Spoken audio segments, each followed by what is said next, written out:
నమస్తే శ్రీ మాత్రే నమః శ్రీ కృష్ణాయ నమః. మనకి ఎప్పటికప్పుడు యోగాల గురించే కదా మనం చెప్పుకుంటాము. అయితే ఈ యోగాలలో మనకి ముందు శని భగవానుడు, కుజుడు కలిసి షడష్టక యోగాన్ని మనకి అందించారు. అయితే ఇది మనకి సెప్టెంబర్ నెల నుంచి అక్టోబరు చివరి వరకు నవంబరు మొదటి వారం వరకు మనకి ఈ సమయంలో అంటే ఒక 45 రోజుల పాటు రమారమి సుమారుగా జరిగే అవకాశాలు కనబడుతోంది.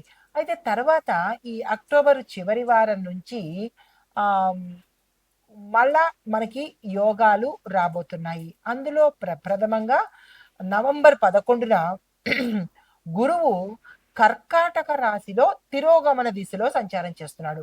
ఈ సంచారం యొక్క ఫలితాలు మనకి విశేషమైన యోగాన్ని కూడా కలుగజేస్తున్నాయి.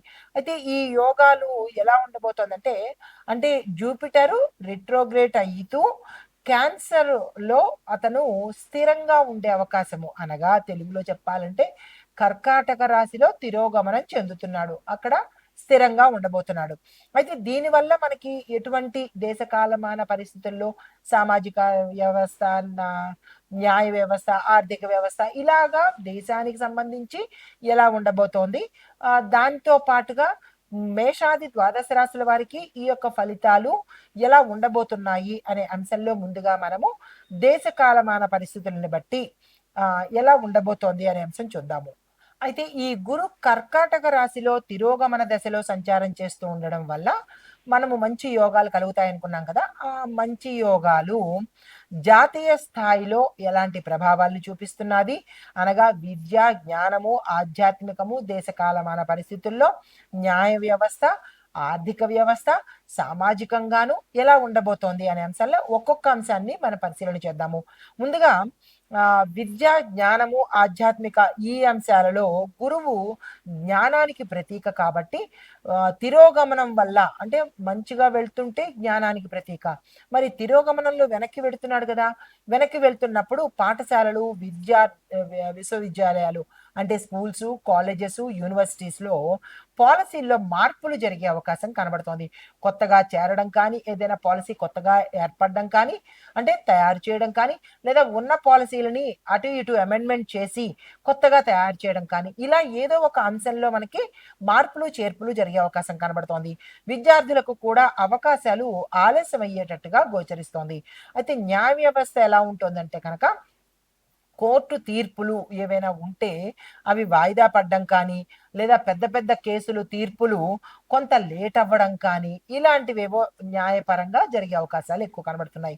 అయితే మరి సామాజిక వాతావరణం ఎలా ఉండబోతోంది అంటే కనుక, ప్రజలు ధార్మికత, ఆధ్యాత్మికము, దైవము, పూజలు, దానాలు, ధర్మాలు ఇటువైపు అంటే యాత్రలు చేయడము, ఇలాంటి వైపు హోమాలు, పూజలు, యాగాలు, యజ్ఞాలు ఇటువైపు ప్రజలు ఆకర్షితులవుతారనమాట. ఇది మంచి ఫలితమే కదా! అయితే ఇలాగా ఒక రకంగా ఉంటే, మరి ఆర్థికంగా ఎలా ఉండబోతోంది అంటే కనుక, బ్యాంకింగు, ఫైనాన్స్ రంగము ఈ రెండే కదా మరి ప్రాణాలు దేశానికి. ఈ రెండిట్లో ఎలా ఉండబోతోందంటే కనుక, ఏ నిర్ణయం తీసుకోవాలన్నా ఆలస్యం జరిగేటట్టుగా కనబడుతోంది. పెట్టుబడులు కూడా తొందరగా ముందుకొచ్చి పెట్టకుండా జాప్యము లేట్ అయ్యేటట్టుగా గోచరిస్తోంది. కానీ దీర్ఘకాలిక పెట్టుబడులు మాత్రము లాభాన్నిస్తాయి.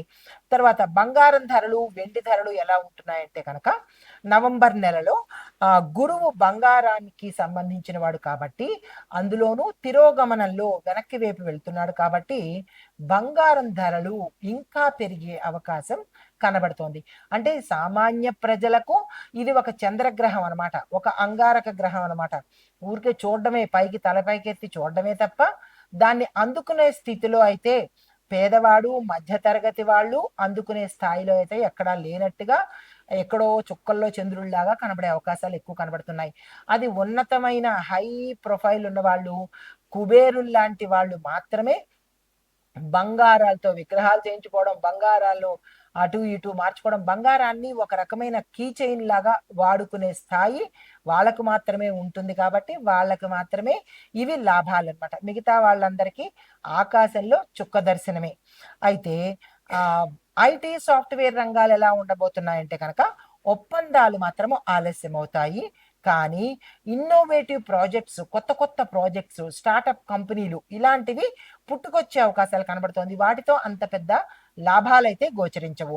తర్వాత రాజకీయ వాతావరణం ఎలా ఉండబోతోంది అంటే కనుక ప్రభుత్వ విధానాలు ఏవైనా కొన్ని మార్పులు చేర్పులు చేసేటట్టుగా గోచరిస్తోంది. సీనియర్ లీడర్స్ వాళ్ళ యొక్క నిర్ణయాలలో కొంత లేట్ అవుతుంది. ఏ నిర్ణయము తొందరగా తీసుకునే పరిస్థితి పెద్ద పెద్ద లీడర్స్కి ఉండబోదు. జాప్యం చేస్తారు, లేట్ చేస్తారు, పోస్ట్ పోన్లు చేస్తారు. ఇలాంటివన్నీ జరిగే అవకాశాలు ఎక్కువ కనబడుతున్నాయి. తర్వాత విదేశీ సంబంధాలలో మనకి కొంత అపార్థాలు కూడా చోటు చేసుకునే అవకాశం కనబడుతోంది. ప్రతిపక్షము ధార్మిక విషయాల మీద ప్రచారాలు పెంచుతాయన్నమాట. అంటే తెలిసినవే కదా మనకి, వాళ్ళ మీద వీళ్ళు, వీళ్ళ మీద వాళ్ళు ఇబ్బందికరమైన వ్యాఖ్యలు, ఇబ్బందికరమైన ప్రచారాలు చేసుకోవడానికి దోహదమవుతుంది. అయితే ఇంకా వ్యవసాయ పరంగా చూసుకున్నట్టయితే కనుక వర్షపాతం ఊహించిన దానికన్నా తక్కువ వస్తుందన్నమాట. అంటే వ్యవసాయము కొంత డల్ అయ్యే అవకాశం కనబడుతోంది. బియ్యము, పసుపు, గోధుమ ఈ మూడింటి మీద ఎక్కువ ప్రభావం పడే అవకాశం కనబడుతోంది. రైతులకు ప్రభుత్వ సహాయాలు ఆలస్యంగా అందుతాయి. అనౌన్స్ చేసింది ఒక రోజు అయితే కొన్ని పుష్కరాల తర్వాత అందుబాటులోకి వచ్చేటట్టు కనబడుతోంది. అంటే ప్రతి ఒక్క రైతు అల్లల్లాడే పరిస్థితి, గిలగిలలాడే పరిస్థితి, కష్టాల పాలయ్యే పరిస్థితి ఎక్కువగా గోచరిస్తోంది. ఇటు వాతావరణ పరంగాను, ఇటు పథకాల ప్రకారంగాను.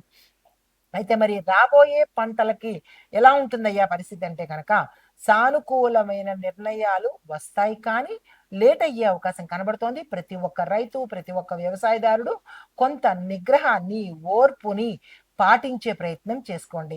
అయితే సామాజిక వాతావరణం ఎలా ఉండబోతోంది అంటే కనుక ప్రజలు ఆధ్యాత్మిక భక్తి మార్గాలలో అలాంటి కార్యక్రమాలలో నిమగ్నమై ఉంటారు. గృహాలలో శాంతి కోసం పూజలు చేసుకోవడానికి ఆ పూజలు కార్యక్రమాలు పెరుగుతాయన్నమాట. దీంతో పాటు జ్యోతిషము, వాస్తు, ధ్యానము, యోగా వీటి మీద ప్రజలకు నమ్మకము, ఇంట్రెస్టు, దీంతో పాటు వాటి మీద ఎక్కువగా కాన్సన్ట్రేట్ చేసే అవకాశాలు ఎక్కువ కనబడుతున్నాయి.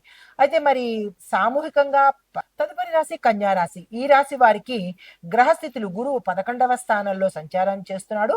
అది కూడా తిరోగమన దశలో సంచారం చేస్తున్నాడు. మరైతే ఇంపాక్ట్ దేని మీద పడింది అంటే కనుక లాభాల మీద, స్నేహితుల మీద. మీరు ఏదైనా ఆశలు పెట్టుకున్నారనుకోండి, లేదైనా కోరికలు పెట్టుకున్నారనుకోండి, అవి జరగడము అవ్వకపోవచ్చు లేదా అవ్వచ్చు. ప్రభావము ఇండివిజువల్గా ఉంటుంది కాబట్టి ఇది అని చెప్పలేము. కాకపోతే వాటి మీద మాత్రము ఇంపాక్ట్ ఎక్కువ పడే అవకాశం ఉంది. అయితే ఫలితాలు ఎలా ఉండబోతున్నాయంటే కనుక ఉద్యోగంలో ఉన్న వారికి సీనియర్ల యొక్క సహాయ సహకారాలు మీకు అందుబాటులోకి వస్తాయి. వ్యాపారంలో లాభదాయకమైన ఒప్పందాలు కుదురుతాయి. ఇంత మంచి జరిగే అవకాశం ఉంది. స్నేహితుల ద్వారా లాభాలు జరిగే అవకాశం కనబడుతోంది.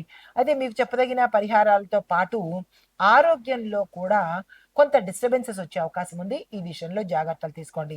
పరిహారాలు ఏంటంటే కనుక శనివారం రోజు హనుమంతుడికి పూజ చేయించుకోవడము, ఆలయ దర్శనం చేసుకోవడము, తర్వాత మంత్రం ఒకటి చెప్తాను, దాన్ని పఠించే ప్రయత్నం చేసుకోండి. ఓం గ్రాం గ్రీం గ్రౌం సహ గురవే నమః అనే మంత్రాన్ని 108 సార్లు కానీ 54 సార్లు కానీ చదువుకున్నట్టయితే కనుక మంచి ఫలితాలు పొందుతారు. దీంతో పాటు పసుపు, బియ్యాన్ని దానంగా ఇచ్చుకోండి. అయితే దేవాలయాలు ఏది సందర్శించాలి అంటే కనుక కాళహస్తి దర్శించుకున్నట్టయితే కొంత మంచి జరిగే అవకాశం ఉంది. కుదరని పక్షంలో మీ పరిసర ప్రాంతాల్లో ఉన్న శివాలయాన్ని దర్శనం చేసుకోండి. మీకు సానుకూలత, వ్యతిరేకత ఎలా ఉందంటే సానుకూలత 80% గాను, వ్యతిరేకత 20% గాను గోచరిస్తోంది. అయితే ఈ పరిహారాలు పాటించుకొని ప్రతి గురువారము పసుపు రంగు వస్త్రధారణ చేసుకుని ఏదైనా పని మీద వెళ్ళడం కానీ ఇలాంటివి చేసుకుంటూ గురువారం మాత్రము ఉపవాసం చేసినట్టయితే కొంత గురు అనుగ్రహాన్ని పాత్రలయ్యేటట్టుగాను, సానుకూలమైన ఫలితాలు పొందేటట్టుగాను కనబడుతోంది. నమస్తే. ఇప్పుడు మనము సామూహికంగా పరిహారాలు ఏమిటి, ఏం చేసుకోవాలి, మరి దేశకాలమాన పరిస్థితులు ఇలాగే మనకి రాసులకు కూడా వర్తిస్తుంది కాబట్టి ప్రతి ఒక్కళ్ళు ఏం చెయ్యాలి అనే అంశంలో ముందుగా మొట్టమొదటి పాయింట్, గురువారం రోజు ఉపవాసం ఉండవలసిందే. ప్రతి ఒక్కళ్ళు ఇది నియమంగా పెట్టుకోండి, ఎందుకంటే అంత మంచి ఫలితాలు కనిపించట్లేదు కాబట్టి. రెండోది, పసుపు రంగు వస్త్రాలు సాధ్యమైనంత వరకు మీ దినచర్యలో భాగంగా పెట్టుకోండి. మూడో పాయింట్, శివుడిది విష్ణువుది ఆలయాలు సాధ్యమైనన్ని సార్లు దర్శించే ప్రయత్నం చేసుకోండి. తర్వాత నాలుగవది, బ్రాహ్మణులకు విద్యార్థులకు దానంగా వదిలే ప్రయత్నం చేయండి. పీనాస్తనము పింగించడాలు ఇక పెట్టుకోకండి, ఎందుకంటే దేశానికి ఎఫెక్ట్ ఉంటుంది, మనుషులకు కూడా ఎఫెక్ట్ ఉండబోతోంది కాబట్టి కాస్త సంపాదించిన దాంట్లో కొంత బయటకి ఇచ్చే ప్రయత్నం తప్పనిసరిగా చేసుకోండి. అయితే గురు గాయత్రి మంత్రం కూడా ప్రతిరోజు ప్రతి ఒక్కళ్ళు 11 సార్లు చదువుకునే ప్రయత్నం చేసినట్టయితే కనుక మంచి జరిగే అవకాశం ఉంది. ఆ గురు గాయత్రి మంత్రం కూడా ఇక్కడ నేను ఇస్తాను, వెతుక్కోవాల్సిన పని లేదు. ఓం అంగారకాయ విద్మహే వాచస్పతయే ధీమహి తన్నో గురు ప్రచోదయాత్. మీకు ఎక్కడైనా నెట్లో దొరుకుతుంది, లేదా అంటే కనుక రాసుకునే ప్రయత్నం చేయండి. ఈ మంత్రాన్ని, ఈ గురు గాయత్రి మంత్రాన్ని 11 సార్లు ప్రతి గురువారము, ప్రతిరోజు అవసరం లేదు, ప్రతి గురువారము చదువుకునే ప్రయత్నం చేసుకోండి. గురు ప్రభావము మనకి కావాలి, గురు ప్రభావం కూడా మంచిగా ఉండాలి కాబట్టి ఈ ప్రయత్నం చేసుకోండి. అయితే సమగ్రంగా చూసినట్టయితే, ఓవరాల్గా చూసినట్టయితే కనుక అదృష్టం అనగా శుభ ఫలితాలు 65% కనబడుతున్నాయి మనకి. దురదృష్ట శాతము మనకి అంటే ఆలస్యం కానీ అడ్డంకులు కానీ 35% ఎక్కువ కనబడుతోంది. అంటే 65-35గా కనబడుతోంది. దీర్ఘకాలికంగా ఫలితాలు ఎలా ఉండబోతున్నాయి అంటే కనుక చివరికి అంటే లాస్ట్ మనకి గురు యొక్క ఆశీర్వాదం వల్ల ధనము, సంతానము, ఆధ్యాత్మిక పురోగతి, మనం ఏదైతే కోరుకుంటున్నామో అది గురు యొక్క అనుగ్రహం వల్లనే సాధ్యమవుతుంది అనే విషయం ప్రతి ఒక్కళ్ళు గుర్తుపెట్టుకోవాలి. నమస్తే.